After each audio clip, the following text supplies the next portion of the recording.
This is Pet Life Radio. Let's talk pets.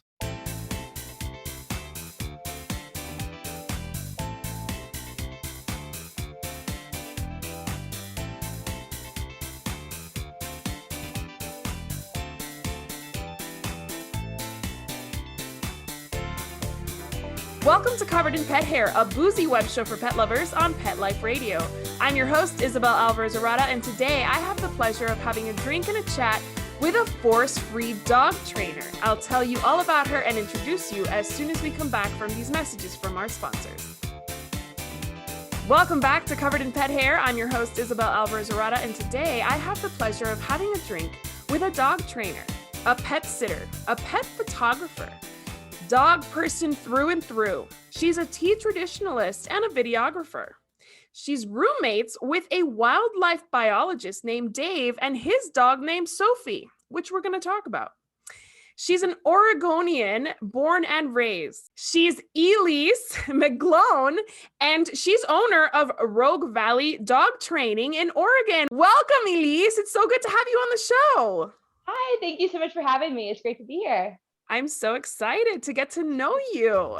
But before I do, anybody participating in our drinking game today, anytime you hear this word, make sure you take a drink of whatever you're enjoying, but you better be 21 and over before you partake.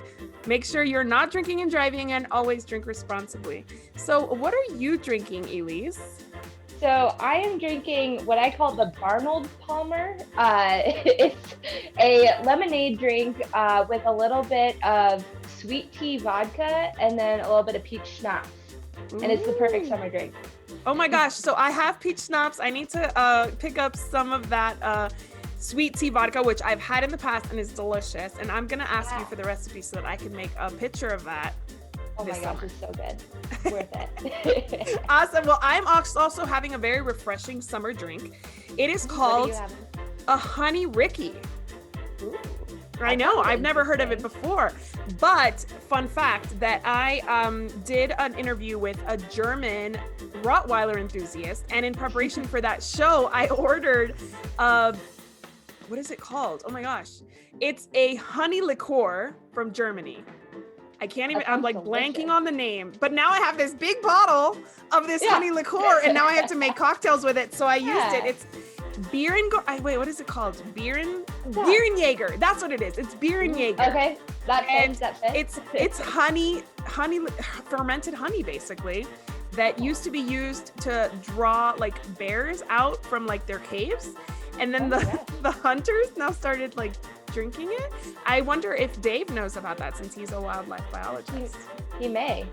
Wow, that sounds delicious though. I have a favorite beer that's a honey ginger lime beer, and so that sounds like it would fit right in with that. Oh my gosh, that sounds like right up my alley. That honey ginger lime is like my favorite kombucha. So like for sure, I need some beer in my life with the same flavors. Definitely. All right. So we could talk about booze all day. It sounds and for anybody watching, I already checked with Elise to make sure she's over 21. She does look quite young, and she might be the youngest guest I've had on the show, but she is more than legally allowed to drink. I won't give her age away, but she is a professional grown woman and can drink. I know she looks very young. I love dog training. I'm not a dog trainer, but I have done my fair share of studying dog training, dog behavior. And maybe I will one day become a dog trainer, but always worth it. Yes, there's always a possibility for future things, right? So the first game we're playing today is called Is It Positive Reinforcement? Okay. All right. And I'm going to tell you some things that are used in dog training, and you're going to tell me if it is or is not positive reinforcement. And can you quickly, for anybody watching who doesn't really understand what positive reinforcement-based training is, can you quickly explain? Absolutely. So positive reinforcement training is all about encouraging dogs to do behaviors that we like by using things that they like as rewards. So instead of focusing on the things that we don't want, we always ask our question, okay, what is it that I do want my dog to do? And we try to redirect or help enforce that using mostly treats. sometimes toys, but mostly treats. Awesome. Very succinct. I like that very much. So that brings me to the first question of this game. Is it positive reinforcement? Or really, is it plus R? Because that's what the acronym is for positive reinforcement. So the first one is using the word no positive reinforcement? I go with no. No, that is not positive reinforcement. Why not? So because in that moment, your dog doesn't know what you want. And so you're saying, no, don't do that. They don't know what you're doing. So that's a punishment. You know what's funny about that is I am a parent to a very, very spirited, almost 4-year-old. And I've also learned in parenting for humans that you tell them what you want them to do, not what you don't want them to do. Yes. And no, it's kind of just like leaves them with I can't do that, but what can I do, right? Exactly. You're asking for a different behavior, but they get to choose the behavior, and sometimes that's worse. Good point. Very good point. Don't hit your sister. Yeah, like if I say don't hit your sister, maybe he'll bite, right? So like that's not good. Exactly. Exactly. Okay, next one. Prong and choke collars. Are they positive reinforcement? Definitely not. No, those are painful punishments. Stay far away from those. Yeah. Truth. Okay, next one. Electric fences. No, not positive at all. Not positive and not safe either, because they really don't prevent dogs from getting through them. They just prevent dogs from coming back in. Exactly. It causes more confusion than it does anything else. Very true. Okay. Clicker training. Yes. Yes. Is there a way that you can make clicker training negative? Like, or do people ever misuse clicker training? All the time. Yeah. Oh. Well, so it's tricky because on the scale of things, the negative isn't necessarily a big one. But for example, the dog that I live with was actually afraid of the clicker the first few times we tried it. So every time we made that noise, it actually scared her. And we had to back off. It was like, okay, she's not ready for it. We're not going to do that. And sometimes, people will use them to get their dog's attention, but they get frustrated and it's like click, click, click, click, click in your face. Nobody likes that. So yeah. So that's where it can be a negative thing. But if you've got to condition it, you got to make that click mean something. And that's how you can make it positive. Awesome. Okay. Next one, and I know we're going to talk about this one at length in the second part of the show, but is using a spray bottle as a deterrent positive reinforcement? No. A lot of people think it's pretty benign, but some dogs can have a bigger reaction to it. And so, no, it's definitely not positive. Truth. All right, last one. Giving a treat every time a scary stimulus or something that scares them, if you're not familiar with stimulus, appears. Yes, that's a positive reinforcement technique. And we actually use that a lot. That's called counter conditioning. And it can help a lot of dogs learn that the scary thing isn't quite as scary. Exactly. And actually, before we move on, there's a lot of controversy between counter conditioning when it comes to like storms and like noise phobia. Right. What is your stance? Should we sit with them and give them treats while they're scared of the storm, or does that make them think that we want them to be scared of the storm? Well, so I think generally when I try to train, I try to keep the dogs under threshold. So below the point where they're actually nervous and scared. And so I think there are ways that you can absolutely work up to the point that giving them treats during a storm would be a positive thing. But I think if your dog is terrified of the storm and hiding from the storm, trying to give them treats in that moment might just be too much. Because I never like to train when they're just like, So I definitely, yes and no to answer your question. Yeah, exactly. It has to be at the right moment. And a lot of dogs that are over threshold won't even take treats at that point. So you're almost like at a loss at that point. All right. Yeah. Well, I want to learn more about you specifically. So I understand that you started your business because of COVID. While most people are shutting their businesses down, like me, you started a business. Can you tell us a little bit about that? Ooh. Yeah, well, so it was a little scary, for sure. It definitely didn't seem like the prime time to do it. But actually, I was pretty fortunate that dog training is in much higher demand now because everybody got their COVID puppies. And so it just kind of worked out really nicely. I had been working at a local service dog organization as a trainer, and when COVID hit, they actually did some layoffs, and I was one of the few that got laid off, unfortunately. So I ended up, I was like, okay, this is the time. I'd been waiting for a moment to kind of jump into starting my own business, and it was like, okay, well, I've got nothing else, so let's do it. And so I started mostly with virtual clients. I had about 10 different virtual clients that I started with, and we did that for several months. And then once things loosened up a little bit, I did some in-person clients, and then eventually started group classes, which are now going pretty strong. That's amazing. So I have to tell you that Yeah. you told me what your age is before we started recording, and I was your age when I started my business, the Whack Oh my Pack. gosh, And that's amazing. COVID shut us down. Oh, But that was because we're pet sitting dog walking in Northern Virginia, where sure. everybody was a government employee or contractor, and people are still not back Oh, at work. So I wasn't going to yeah, maintain a everybody just left. business. Yeah, I mean everybody's still home. So I Yeah, wasn't going to maintain a business for a year, which I knew. Like yeah. I'm an entrepreneur, and I knew that this was going to be a long thing. And since I'm not in Northern Virginia, I actually live in El Paso. I couldn't Oh, refocus my business like what you did. If I had been there, I yeah, probably would have just started dog training myself too. So bravo to great. you for Thank creating you. something in a kind of a crappy situation. So bravo. Yeah. I really love to see young women taking the bull by the horns, so to speak, and Thank you. and doing Thank you. something awesome. Okay, so tell me, how has COVID made you start a business a little bit differently? You alluded to your group trainings now. So tell Yeah. us a little bit about how that's transitioned from Yeah. completely virtual.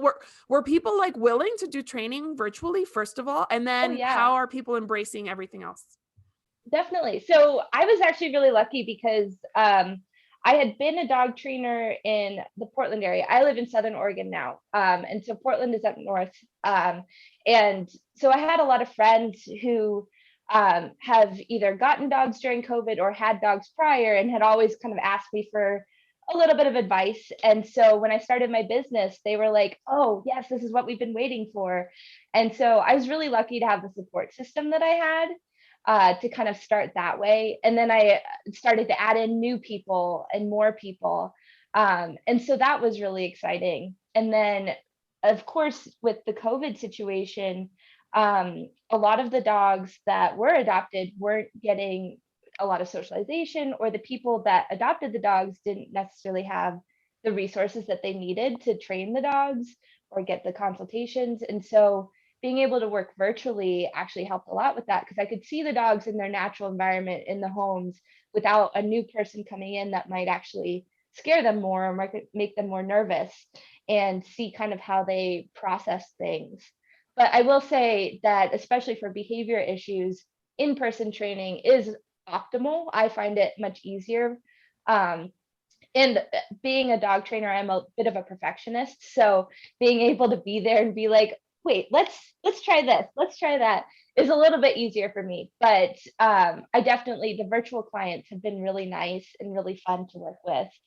And then so then I started the in-person classes, and so I began with individual lessons, just one-on-one, and I work out of local parks. There's lots of parks around here. And so we just choose a park or we work in a person's backyard, always outside. And we meet up and we, wearing masks and keeping a distance. And then we just kind of work through the things that we can. I'm really fortunate that I have a park just nearby that is the perfect dog training park. It has paths that people stay on with their dogs, so you can see the dogs, but you're not inundated with dogs. And then once my individual classes started to wrap up and the COVID restrictions lifted a little bit, I was able to kind of go, oh, this dog would work really well working with this dog. And so I could make my group classes that way. And then once things let up even more, I was like, okay, let's advertise this and actually build up those classes a bit more. That is So so awesome, because one of the things that we talk about most in this show, on this show with dog trainers, is socialization. uh, yes, Socialization is like the one thing that constantly comes up, and not just with yeah, puppies. Obviously, there's a puppy window where socialization is super, super right, important, but like for yeah, every dog. And I will tell you, my little girl was a yeah, COVID baby. She was born in yeah. February of last year. So Oh my for the gosh. first like 8 months of her life, she looked at other Yeah. people and she was like, there's more of them. Like she had no idea. Right. What Now is we this? do more things with her. We go to the park with her brother who takes soccer. And now Yeah. she's one of our friends at the park was like, she has just come out of her shell in the past 2 weeks. And Yes, I think the same thing happens with dogs, where they're kind of just for like, who sure. are all these people? And then like they kind of take a liking to it. Like, this is so Yeah, fun. Because being at home all the exactly. time is not fun for a dog. Right. No. Well, and there's so many smells and so many things. Like once they get out there, they're like, "Oh, this is kind of cool." For sure. So you started your dog training experience at, where is it? PetSmart? Petco? Petco. Yeah. Petco. Yeah. So tell me about that experience. How was that? It was actually a very positive experience. I enjoyed it a lot. I actually raised guide dogs for the blind when I was in high school. So I had an introduction to training going into the experience. But Petco was the first actual like structured, you're going to be a trainer sort of training experience that I had. And I have to give them a lot of credit. They have small groups where they have an experienced trainer that takes 4 apprentices under their wing, trains them, gives them lots of advice, and it's a full course. I think it went for 3 months or something like that. Once a week we would go and we would do these long training sessions, and so I learned a lot through that experience. And they're very into positive reinforcement training, which I find very refreshing, because it's very easy to go where the profits are, whatever it is, and sometimes that's not always the right way to go. And so, but I was really happy, and I worked in a small store. They have like the big Petcos, and then they have the unleashed Petcos. Mm-hmm. And so I was in the unleashed Petco, which was really nice because it was a small store. I didn't have to worry about handling other animals or anything like that. It's just apparel and food and baths. Oh, Um, cool. yeah. So I really got to experience how to train. Really, I say you're training people more than you're training dogs.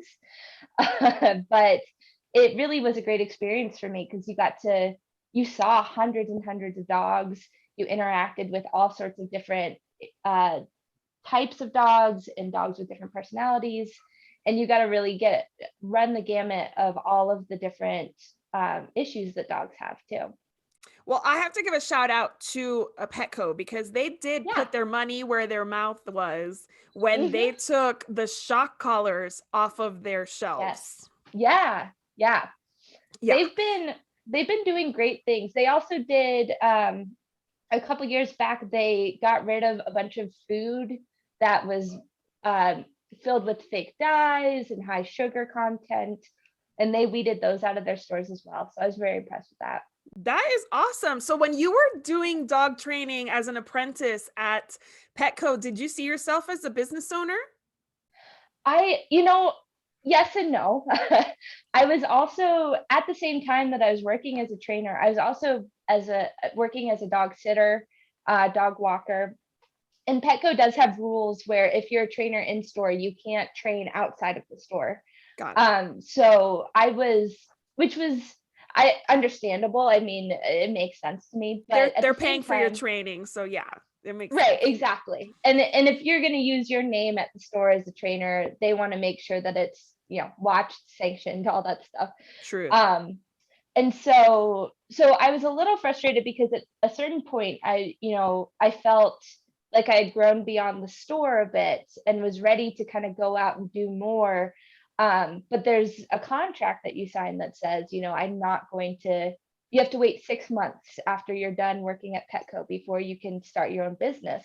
Got it. And 6 months is a very long time to go without either a steady paycheck or without that You don't really necessarily want to go to a new job and then start another new job. Right. And you want to practice your skills. Exactly. Yeah. So I found this great organization down here that I was really excited about working with, that trains service dogs. And I found that to be my avenue. And so then when life was like, nope, that's not going to work out, it was actually like, okay, well, now I get to do that thing that I always wanted to do, which is open my own business. Oh, so exciting. I love it. I'm inspired by this story. This is awesome. Well, I want to ask you more questions. Yeah. But we need to take a break real quick. Definitely. So let's take a quick break and we'll come right back after these messages from our sponsors. Welcome back to Covered in Pet Hair. I'm your host, Isabel Alvarez-Arada, and I am having a drink and a chat today with a young woman that is inspiring. I really am inspired by your story. Live handed her lemons. She made a hard iced tea drink, and she started her own business. Yes. And I am super inspired because you took your passion. It sounds like you've been dog training since you were a teen. Yeah. And now you have come full circle with your own business, and who knows where, what life has in store for you from here on out. And I want to dig in a little bit more into your expertise because, you really are young, but you have a lot of experience. And I love to see people who from a young age knew what they were passionate about and pursued it. So our second game today is called Pet Peeves. Ooh, okay. And I'm going to ask you to be honest. And to just lay it out all on the table. I am going to ask you to tell me what your pet peeves are in terms of these groups. I'm going to give you a group of people, pets, whatever. And you're going to tell me if you have pet peeves about these specific groups. So the first one is new and inexperienced pet parents. What is your pet peeve? I think my biggest pet peeve is when people don't research or think about the dog that they're getting and whether it will fit their lifestyle. I think that's my biggest bit of advice is always do that research. I think new and inexperienced pet parents don't know how much they don't know, right? Yes. They're like, I had a dog when I was a kid. Like, how could it be different? It's entirely different. Having a dog today versus having a dog in the 80s, totally different. Yes. Absolutely. You need to do some research, guys. All right. Next one. What is your pet peeve in terms of the dog training community? Ooh. I think my biggest pet peeve with the dog training community is the fact that there's not really a lot of regulation. And so just about anybody can go out their front door and say, hey, I'm a dog trainer. And there's no real way to say, no, you're not actually a dog trainer. And so another bit of advice there, I guess, is do your research in your trainers, and make sure that you're choosing someone who has the best interest of your animal in mind. Yes, please do. I am somebody that in 2007, 2008, I hired a dog trainer that destroyed my dog. And I will tell you right now, destroyed my dog. It made my dog a fearful, reactive, distrusting dog. And I will forever regret endorsing that and bringing that into her life because I didn't know any better. Well, and that's the other thing is just that you said they don't know what they don't know. And if you don't know, you don't know what you're looking for. So ask questions. Yes. And you know what? Be careful with your neighbor's recommendation because this trainer was super popular in my area and he was very successful and he was very convincing and he was very on time and dedicated and responsible and his techniques were really damaging and maybe another dog would have taken better to them, but my Sox was a very sensitive dog and she had been through a lot already. So it really damaged her. So it's, I don't think, and we're going to talk about that. That's why I invited you on the show, but we need to talk about the consequences that people aren't aware of for sure. Definitely. For sure. Okay. Before we do that, what is your pet peeve in terms of trainers that are not positive based? Ooh. I would say the way that they try to frame it like it is a positive. That one just drives me up the wall. Oftentimes you'll read their websites and they'll say things like, this is how Mother Nature intends, or, your dog is clearly responding to it because we can get a fix in a day. And it's like, if your dog is dealing with real serious behavioral problems or emotional problems, you're not going to see a fix that quickly. It's like if you are having a serious fear of something, you're not going to get over it in a day because somebody said to, hey, back up, That's so. True. Good analogy for sure. All right, so let's go to experienced dog owners. What is your pet peeve? Ooh, that's a good one. I would say experienced dog owners, and it depends, but a lot of times they think they know it all, so they know what's best for your dog. Whereas you live with your dog, you own your dog, you work with your dog, you know what's best for your dog. And so you have to take what they say with a grain of salt. Yeah, for sure. I mean, unless they are professionals that you're paying, take everybody's opinions with a grain of salt. I mean, I always tell my clients, if you have questions, question me, because that's important. Do your own reading. Come to me with more stuff because I'm always learning too. I don't know everything. Absolutely. Anything in the pet world, and I talked about this in many of my interviews, anything in the pet world is science-based, and science is constantly evolving. Always. So you have to keep up, and so do the professionals you're working with. Okay, last one. What is your pet peeve when it comes to dogs themselves? Ooh, I'm probably going to get some hate for this, but I am not a big fan of dogs licking my face. I don't, it's just a personal preference. Licking is fine in general. I'm not big on the lick, but licking my face is one that I'm just like, ah.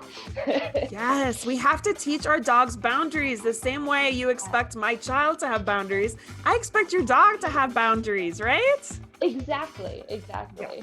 Okay, so you briefly talked about raising service dogs for the blind. Yes. So did you use positive-based techniques at that time? So the interesting thing about that was when I started, so I started raising guide dogs when I was, I want to say 13. And the first dog that we raised was purely punishment-based training. So it was lots of corrections, training collars, choke chains, things like that. And it was hard because you had a tiny puppy and they were telling you to correct it. And, it was one of those things where you hear this is how their mother corrected them and things like that. And it was hard because it was like, well, yeah, the dog is not doing that behavior now, but it's also doing these other behaviors that aren't so great. But after the first dog that we raised, our second dog was actually part of a trial through the organization that was strictly clicker training. And so we got our puppy, and the first day they took us out and they were like, this is a clicker, this is how you use it, let's try it out. And so that one was really cool because I got very stark contrast just within a year and a half working with the dogs. And the dog that was clicker trained, he didn't make it as a guide dog, but he was our family dog for years. And he was the best dog in the world. And so I was a big fan of the clicker training. It was like, okay, I see how this works. It makes sense. And it's great. That is so cool. So did your parents do this for fun, or are your parents dog trainers? How does that even happen? Yeah. Well, so I got into dog training very early. I was like watching Animal Planet as a kid, and I heard about clicker training, and we had a 11-year-old dog, I think at the time, who I trained with a bell instead of a clicker because I had this old bell from the Statue of Liberty or something. And so I trained her using a bell, using treats to do different tricks. And I actually entered my middle school 8th grade talent show with my best friend. We did agility with our dogs to who let the dogs out on stage. And I was so excited by it. Oh my God, I'm dying. This is like such a good story. Isn't that amazing? And so we did that, and I was hooked. I was like, I need a dog and I need to train it. So I put together I printed out every dog on like Pet Finder or whatever it was at that time. And I put together a whole presentation for my parents on why I should get my own dog. And they were like, you make some good points, but I don't know. And so they compromised by saying, okay, you can raise a puppy for guide dogs because when you're done training the dog, it goes away. So if it's a terrible dog or whatever, they'll take it away from us. And you'll get the experience and the guidance to do it. And after we did the first one, a typical thing within the community of dog raisers is when you bring the first one back, you get a puppy. So that way you don't miss the first dog quite as much. Okay. And so we were How many did you raise? I say 3.5. we did our first one. He made it about 8 months, and then he tore his ACL, and he had to be career changed, which is a fancy way of saying he flunked the program. Yeah. But he went on to live a very nice life in Washington, had a great family. Our second one was Paulson, who was, again, the great dog. He was the one that did the clicker training, and he became our family dog.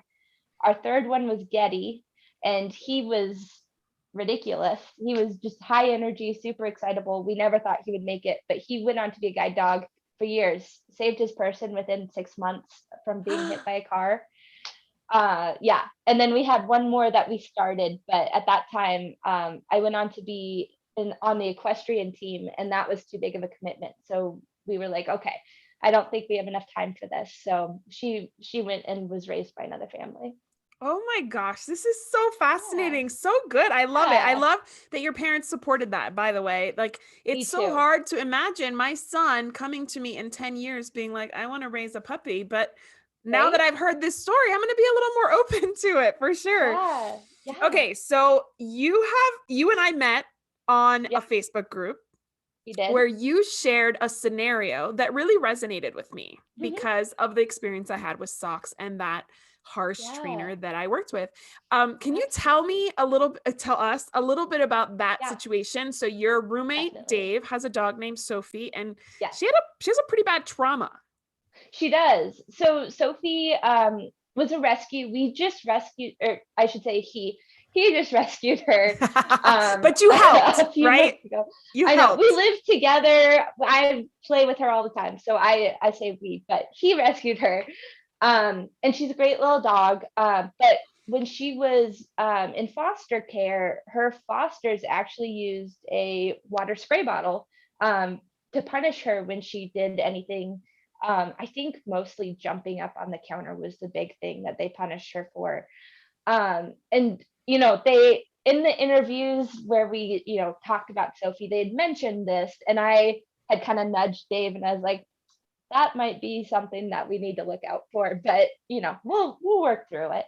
And so the first while that she was home, we realized that it was a very strong response she had. I think the first time I was just cleaning the kitchen sink with a spray bottle, and she heard the sound, and she kind of looked at me, and she stopped, and then she ran up our stairs, which is where her bedroom is upstairs. So then later on, Dave was actually sitting on the couch, and Sophie's allowed on all the furniture. We call her the Billy Goat because she likes to climb on everything. She's part cat. Then she likes to look out down on her territory. Exactly. So he was sitting on the couch next to her, and he was opening just a can of seltzer, and it did a little, and that little moment, a little bit of water just hit her in the face, and she was done. She just jumped off the couch, ran up the stairs right into her kennel. And I heard Dave calling for her, and he kept calling and calling, and she wasn't coming. And I was just going, what is that? So I come out, and he says, she won't come downstairs. She's refusing to leave her kennel. And he explained what happened, and he's like, I think she's afraid of me now. And so I went over to her, and she came over to me, and she was showing a lot of signs of appeasement, wiggling up close, rubbing against you, licking, and just I'm so sorry. And so I led her down the stairs, and when she got to the bottom of the stairs, Dave was there, and she came up and did all sorts of appeasement gestures to him. And she recovered, but it definitely took her a few minutes to be like, okay, I see you're not trying to punish me. It's all right. Yeah. But So for those who aren't familiar, this is a training technique that has legs, for lack of a yeah. better, I guess, phrase to use. People use it kind of a bit, and they use it for dogs and cats. Yes. The trainer will tell you that whatever undesirable behavior you see, whether it's counter surfing or sniffing or like maybe even digging, you have a bottle of water, and some people actually tell you to mix in some vinegar in there, which is what my guy Ooh, I said. hadn't heard that. Oof. Oh, it's real cruel. It's real cruel because Right. what if you get vinegar Yeah. in their eye? Right. That's gonna burn. Yeah. So you're supposed to spray them in the face, in the mouth, is what I was told. Is that what you've Yeah. heard too? In the mouth. Yeah. Right in the face. Yeah. Yeah. So that you can discourage that behavior that you're observing. And the trainer that trained socks told me that that dogs are really superstitious. So if that you should do it kind of like on the DL, like on the fly, so that they don't see that you're spraying them. But they think that the counter sprayed them. So then they don't want to get near the Okay. counter. But then people take it, then people take it, right? Because like it stops working when the counter Yeah. sprays them. Then they start Exactly. being like, I'm gonna spray you, Yeah. right? Yeah. Yeah. And then it becomes Yep. about the spray bottle. Yeah. Well, and they'll say, "Oh, I'm gonna get the spray bottle." I've had people tell me this. They're like, and they're very proud of it. They're like, "It works all the time. I'm gonna get the bottle if you don't stop." And then the dog stops, and they're like, "See, it works." Yeah. So I just Yeah. want to make an analogy to child rearing. Like, if Okay. you heard that I was spraying my son in the face with water or vinegar water whenever Right. he was rough with his sister, would you report me to CPS? Right. Right. Like, it is Yeah. so cruel and it's so Oh yeah. abrupt and it's so disrespectful. Yeah. I mean, if as an adult, if somebody sprayed me in the face with something, I'd Yeah. call the cops. Like, it's assault. Yeah, yeah, exactly. You're not allowed to just walk down the street and spray people with things. Like that's not a thing. Even if they're doing something they shouldn't be doing, you're not allowed to spray Yeah. them. So what have you guys used to kind of recondition Yeah. this? So we ran into an issue because she had her tail amputated before she was adopted. She got hit by a car in foster. But she I'm was trying really licking and hard not to judge this foster situation. I'm trying to be really hard. fair, two different foster homes. Okay. So she got out And of one. both had different like drama. Oh, I know. okay. Yeah, but so she was licking and licking her tail, and so we got some medicated ointment spray that you can spray on her tail. So, but we didn't think about, okay, she's afraid of the spray bottle. Maybe this isn't a good idea. And so when we first pulled it out, she was like sniffing it, and we're like, good. And we desensitized her to it, just not being a thing, not spraying it, by giving her lots of treats for checking it out. And we like practiced holding her so still so that we could spray it. But as soon as she figured out that it was a spray bottle, it was a whole new level of fear. And so it became this struggle because she kept licking her tail, but we wanted to help her. Yikes. So we ended up eventually I asked that question on the forum of like, what do we do now? And somebody was like, we'll just put it on a cotton ball and dab it on, and that worked beautifully. But for desensitizing her to other spray bottles, we've been practicing. We minimize the use of spray bottles in general. And we're much more aware of it now. Now we pick up a bottle and we're like, oh, okay, all right, she's not in the room, it's fine. But when we're using them in her area, we tend to use lots of treats. I usually do it when Dave is working with her, training her a little bit, and has some high value rewards. And so he can treat her for other things, and I can do a little gentle spritz around the sink or whatever I'm doing. And she's been doing much better. But I'm very careful that I don't, pick up the bottle and walk towards her, because that's, she's like, okay, this is not going to happen. Yeah. So this makes me think of a couple things. Yeah. Is she scared of water because of it? You know, No, no. Just water coming out of a bottle. Yeah, so she's not afraid of her bowl. She's not afraid. We've taken her to, there's like a little lake nearby, and she will check out the lake. Um, but yeah, I don't think How about I like a haven't bath, like noticed the it. hose or like the shower? You know, so the bath that we use, we fill up the bathtub a little bit and then we use a cup with water in it. Got And it. she does okay with that. It's not her favorite thing, but it tends to be the general, like, I don't really like having a bath. Not so much that, oh my gosh, this thing is Got gonna it. kill me. Got it. Yeah. I mean, in a grooming situation where they use like a faucet kind of thing, that might be like Yeah. just as terrifying as a bottle. For her, it's not very different. Yeah. And then another thing is, do you find that like now it's just management? Like until you can desensitize her, it's going to be like a long Yeah. time before you can just like spray Febreze in your house. Absolutely. Yeah, exactly. Yeah. Well, Dave he has a green thumb, so we have lots of plants that he generally likes to spritz, and we have to kind of focus and be like, okay, we're thinking about this more so than just, all right, here's the squirt bottle, here we go.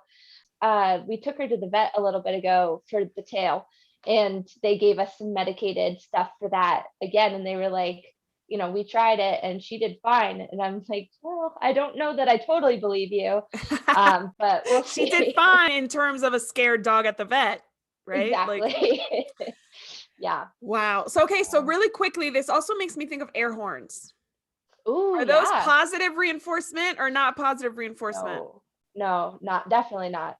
Well, Yeah. and there are a couple types, right? There's the ones that go beep, and then there's the ones that just go, and both of them are terrible. No. Yeah.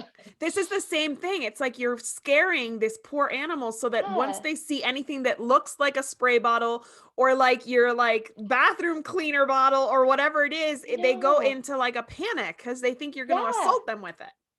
Well, and it makes me feel bad, like now I have stress reactions to using those things because I'm like, oh no, I'm going to traumatize our dog Yeah. just by cleaning the sink. Yeah.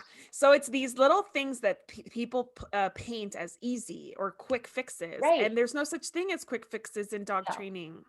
No, you got to put in the effort. You got to put in the effort and the time. Yeah. And like I said, with all of my clients, I always say when they come to me with a behavior that they're like, I hate this behavior, it drives me crazy. I go, okay, well, in that moment, what do you want them to do instead? And that's always where we go. And that tends to work pretty well for them. And so if anybody's having this issue, it is possible to, counter condition the behavior, but it just is going to take some time, right? Yeah. Yeah. And you have to start slow and small. A lot of times as humans, we are able to think through processes. So when we try to push ourselves, like if we're trying to, I don't know, work on a project or something, we're like, okay, we're going to set this goal and we're going to reach this goal. But with dogs, they aren't having that thought process. So a lot of times progress doesn't really look like anything is happening. And that's good. That's what you want. You don't want them freaking out. You don't want them barking or being scared, because that's not progress. That's fear. Right. Yeah. It's true. Okay, Yeah. so last question, and I'm actually really fascinated by the fact that you live with a wildlife biologist and you are a dog trainer. So what have you learned from Dave as a wildlife biologist, and what has he learned from you as a dog trainer with Sophie specifically?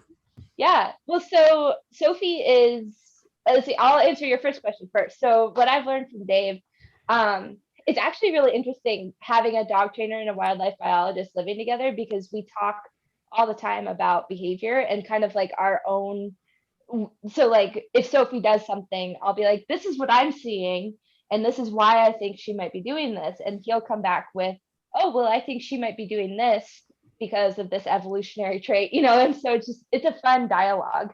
But Dave has a very interesting job. He works for the local Department of Fish and Wildlife, and he radio collars deer. So his job is to actually like trap and tackle deer, collar them, and then let them go. And so his life is much more exciting than mine. Wow. I didn't know that we tackled them. Yeah. I didn't know that either until I met him. He said it one day and I was like, oh, that's funny. And he's like, no, that's actually what we do. Is that okay? So back to our game. Is that positive Yeah. reinforcement or not? Not so much. No. So the other option is to dart the deer, Right. wait for them to, there's a lot of room for trauma. I don't think in either that. option is a good one. So we do what we gotta do. No. But so anyway, he is very good at like pointing out really cool animals around here and things like that, or being like, oh, I wonder if she smells this because that lives around here, or things like that. And that's pretty cool. He's also gotten really awesome. into teaching her to find elk and deer sheds, their antlers. And so he's been playing Find It with her with those. And that's been really cool to watch.